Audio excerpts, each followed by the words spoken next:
Hello, welcome to White Birch Tarot and Astrology. This is my fourth try. I'm trying to talk about Uranus having gone direct at 27 degrees of Taurus, which it did a couple of days ago. I'm doing this, it's just barely February 7th because it's just a bit after midnight. I'm finding this energy to be very discombobulating. I'm having trouble thinking straight, so I hope I can do this correctly, but it's a very big deal because it takes 84 years for Uranus to make an entire cycle around the zodiac. So it entered Taurus in 2018. I did not write down the month, but I'm guessing if someone would have interviewed you in, like, let's say the end of 2017 and asked you, where do you think your life will be at the end of 2025 or the beginning of 2026? I'm guessing that you would not have said the way it is now. At least that's true for me. I think it's just been plain weird. And so it was retrograde. Let's see, can I read my notes? It went retrograde on September 5th of 2025. And it's just now going direct.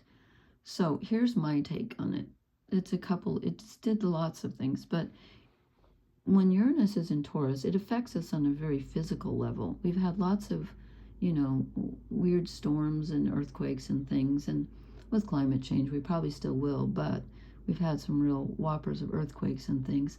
And what I think it does is, like, it literally changes the reality around you. It can make you feel out of control, and really, what can we control outside of us? Not much.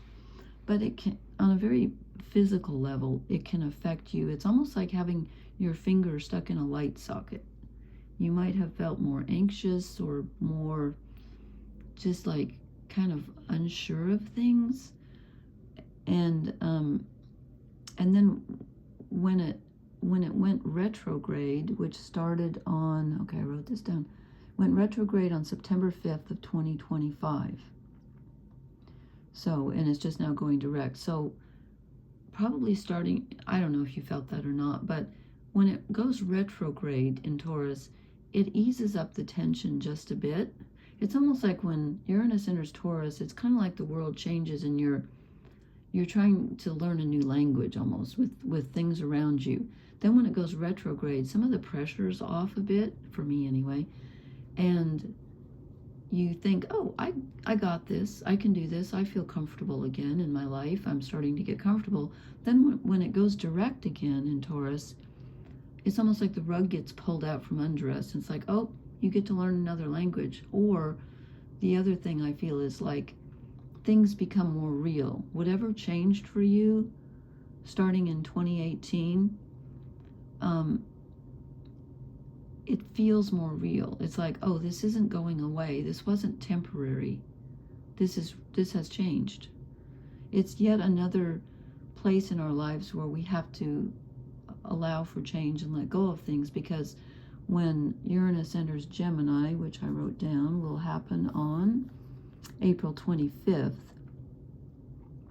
And we had it already in Gemini from July of 2025 to November of 2025. It was already in Gemini, so we got a taste of that. And so when it enters Gemini on April 25th of 2026, it stays there till May of 2033. That's a long time. It's going to ease up some of the physical pressure, but then we're going to have, some changes in friendships, communications. Things are still going to change, but I don't think it's going to be quite as visceral as this. This has been like a lesson in stability, because what I think it teaches us is that we can't really rely on the outer world. We have to rely on our inner strength, especially when the outer feels shaky. And so it gives you it's like a lesson in self-confidence, self-worth. Do I trust myself to not feel like I'm in control? Am I okay with that? Can I do this without being afraid? I feel like a lot of fear comes up, but you may have discovered something in yourself that's very strong, hopefully. And if not, we're getting another. It's like surprise quiz. When you were in school, did you ever have like the teacher all of a sudden says, guess what? We've been learning this for a month and now we're having we used to call it a pop quiz. We're having a surprise test and you're like, wait, I wasn't ready. Well, too bad. The quiz is here. We get to find out, how much we've changed. And it will especially affect people who have any planets or points at the late degrees of the fixed signs, which are Taurus, Leo, Scorpio, and Aquarius. Okay, so there's that. So that's what I pulled this reading for. And then yesterday, actually it was today, the 6th, which it's my night. So Mercury moved into Pisces, and then on the 10th, Venus moves into Pisces. And they're both going to square Uranus and Taurus. So I'm going to do a different reading tomorrow or the next day, whenever, for those personal planets going into Pisces. And just as everything, conjuncted Pluto, all the personal planets conjuncted Pluto as they moved through Aquarius, now they're all going to square Uranus as they move through, they've already, when they got to the end degrees of Aquarius, they squared Uranus and Taurus. So actually, they've already squared, but they're moving into Pisces, as I said, on the 6th and the 10th, Mercury and Venus, respectively. So I will post about that. But this is just difficult energy. And the Sun will square Uranus on the 15th. I'm just throwing too many dates out there, sorry. So, yeah, I was going to read something. I'm not, because there's too much to talk about. Okay, so this is a really, really, really, really interesting and strange reading. It took me a while I don't even know if I figured it out, but I think I have. But just as Uranus, Uranus rules eccentricity, thinking outside the box, being progressive, things moving at lightning speed, change, chaos, disorder. That's what it represents. And so that's what it brings. And when it's in Taurus, as I said, it's very real. Oh, I'm going to write down when I started that's about 7 minutes. Started the tarot reading. So, this is a really weird reading, and I hope I can explain it. I think I get it, but it's strange. This is the Llewellyn Tarot. It's the Welsh mythology. So we start out with the Four of Swords. This is normally a rest and retreat, especially mental rest. But I want to read you directly from the book because it gives a different description, and I found this really interesting. I'm glad I read it because it's very different.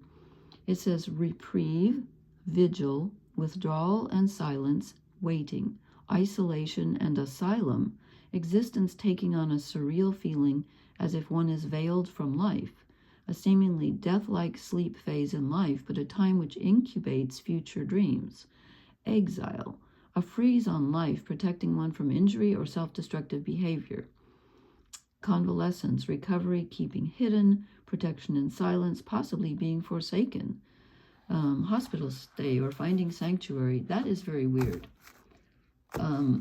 Because, I don't know, I kind of feel that too. It's almost as if, I feel like I'm looking at my life through a window or something. It's almost like saying, it's out of your control. Yes, it's saying to rest and not worry, but it's also saying this is imposed from the outer. Okay, and I'm going to read up and down because I'm not quite sure. Am I? Yeah. This could be interpreted so many. This reading is just weird. Okay. Then we get below that, we get the Seven of Swords. Now these go together because they're kind of similar. This is the end of a battle, and he says, I'm resigned to this. I just have to walk away. I can no longer fight this.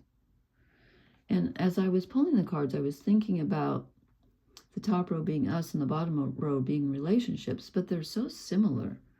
So, but maybe this is in our relationships with others. It's about not giving up as in just, giving up completely, but it is about trying to let go. Like the analogy that comes to mind is like when you're looking for something. And for those of you who watch Gemma, she just talked about this the other day, but I think it's pertinent now about Uranus. When you're looking for something and you look really hard, you can't see it. You can't see the forest for the trees. But if you stop looking for it and kind of just say, okay, I give up. Not that I'm never going to look for it again, but I'm not going to look for it today in the same way. And then it kind of resolves itself. It's like saying, we'll call this the inner and this the outer. How about that?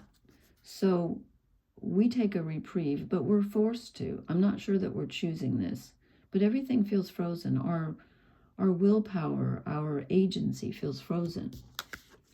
And it almost feels like life is saying, you know what? You can't fight me, so don't. Especially mentally. You're not gonna figure this out intellectually. Things have changed, and you've changed, but you're not gonna figure it out intellectually. Okay, next rope. This is us, and we feel like we have to defend ourselves. And it's good to defend yourself right now. It's good to stand up for what you believe in. It's necessary, and you can do it. So you have some, even though intellectually you're like, I can't figure this out. It doesn't matter. It doesn't matter. You stand in your own agency anyway, and you say, okay, this is what I stand for. This is what I want. And yes, the water's rushing around me, and I feel like everyone's against me, and there could be communication difficulties and life difficulties, but I'm going to stand for what I want anyway. And then in the outer, what happens? And again, I know I just said we don't have control over the outer, and we don't, but we can still channel our will, even though this is a both and reading. In a way, you're powerless over the way things are changing. The planets are changing, life is changing, your life has changed. You can't go back, and you have to let go of whatever it is that changed from 2018 till now. But that doesn't mean you can't manifest your will. It doesn't mean that you're not a conduit for the energy, because you always are. You always have been. Even when things felt completely wonky and crazy and upside down, you were still, whether you knew it or not, you were still in your power. And I know it doesn't feel like it right now. It doesn't to me. And in a sense, we're not, but we always are. I know. So, and then where are we headed? Where we've always been, but we didn't know it. The Ten of Pentacles. This is kind of an awakening. You stand in your power. You stand up for yourself. You don't, yes, you're lying down in a way, intellectually. You're not trying to control things, but you're still in your own skin, your own desire, your own self. And look what happens. Whatever's around you, what you see, what you feel, what you hear, even though it's different than you thought it was going to be, and it's much different than it was 6-7 years ago, it's still you.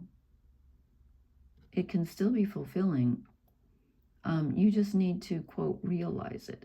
And I mean realize in the sense of understanding it, and in the sense of making it real, if that makes any sense. You get to do it, but it's already here. It's kind of just, that old saying about what you're seeking is seeking you. It's kind of like that. Yeah, things have changed, but so have you. And then that's on top of, so the Ten of Pentacles, which is, the physical fulfillment card, where I have everything I need and everything I want, really, everything I need to be happy. We get the Victory card. Do you see the connection between the top and the bottom rows? That's the victory. The victory is realizing that, and again, use realize as knowing and making true at the same time. When you realize that, when you become the real you, and you always have been, but you may not have known it, I know this is confusing. I apologize. It's a victory. You're there. You've won. But the thing is, what we're trying to realize right now, I think, is that we're always there. But we didn't really know it. And I think when Uranus moves into Gemini in April, I think we're going to know that on a more, we're going to be able to articulate that better than we can now. We can't articulate it yet. We're just feeling it in, in our guts, in the soles of our feet, whatever. But we will understand it better later. But we're kind of already there. Things have already shifted. Even though it doesn't feel like it. Okay, I know. And then I drew 2 shadow cards. And they go together, I think, very well. The Page of Cups. This is the Shadow Fates Tarot. And the 5 of Cups. So this is about, quote, realizing that we're in our child emotions. Emotionally, we may feel isolated, as the 4 of Swords said. We might feel somewhat abandoned. There's that going around, that feeling of, oh my God, do I have to do everything myself? Why do I feel so alone? Why do I feel so isolated? We're not really. You're never really isolated. But on the other hand, we're all born alone and we all die alone, and yet we're all one. So, and we probably have a bigger circle of support than we think we do, but it may not feel very secure right now. I'm guessing that it doesn't. It doesn't for me, but it's okay. It's still there. So just accept the child part of you. Just comfort it, because, it's going to come up. And then the 5 of Cups. There's some sadness here over what we've lost. Things are not the same. And with all the, the outer planets all changing signs. So we had Pluto move into Aquarius. Well, when was that? 9? I didn't look at the date, but it's been there a while. Now Uranus is going to go into Gemini in April. And then Neptune went into Aries recently, and then Saturn's going to go into Aries on the 14th of February. Yeah, we're letting go of some stuff. We didn't choose it, but it's necessary. And then I don't know about these cards. I guess I'll show. I have a mixed reaction to these. What are they called? The Shaman's Dream. I got First Breath, Beginner's Mind. Okay, maybe, but again, I think, well, there's all the outer, looks like the outer planets moving around. First Breath, we're starting over. In a way we are, but in a way we've already been here. We're just kind of waking up to it. And rising above the fray, taking an objective view. And I'm not sure how I feel about this card, because yes, that goes along with,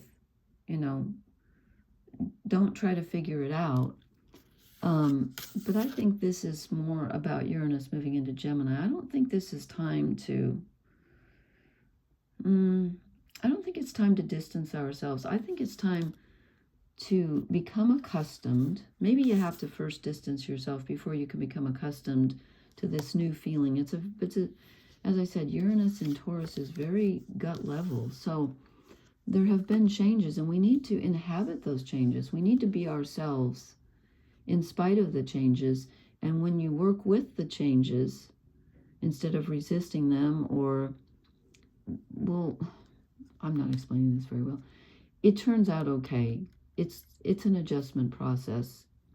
And again, there's a very necessary need to not try to figure everything. It's like driving without, I'm interrupting myself, I apologize.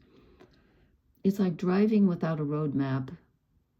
You don't stop driving, but you don't worry about not having a road map. That's the best I can do. I know this is a very weird reading, but Uranus is very weird energy.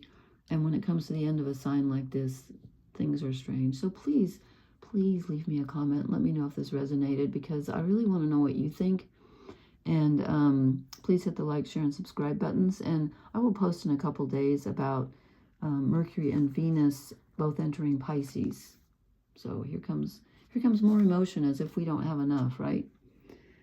Maybe that will make us a little more flexible, because it's a mutable sign, and also perhaps it will help us get in tune with our emotions that need to be processed. Okay, thank you so much for listening. I appreciate you. Blessings, everyone. Good night.